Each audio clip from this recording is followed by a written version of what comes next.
Subscribe to our channel by clicking the subscribe button. Click the bell button and enjoy the latest uploads from our channel.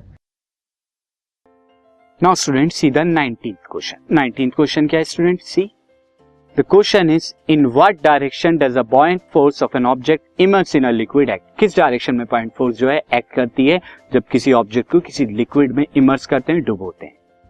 If an object immersed in a liquid, अगर किसी liquid में एक object को drop किया जाए तो buoyant force क्या होगी? लिक्विड की एक्ट अपॉन वर्टिकली अपवर्ड, ऊपर की तरफ लगेगी स्टूडेंट. सी, अगर यहाँ पे इसमें लिक्विड है और इस लिक्विड में आप क्या कर रहे हैं, किसी ऑब्जेक्ट को जो है ड्रॉप कर रहे हैं, तो buoyant force ऊपर की तरफ वर्टिकली अपवर्ड, ये यहाँ पे लिक्विड हो गया स्टूडेंट. और जब आप ऑब्जेक्ट को यहाँ पे क्या करेंगे, इमर्स कर रहे हैं, तो जो buoyant force होगी, ये buoyant force आपकी क्या लगेगी, ऊपर की तरफ जो है अप्लाई होगी.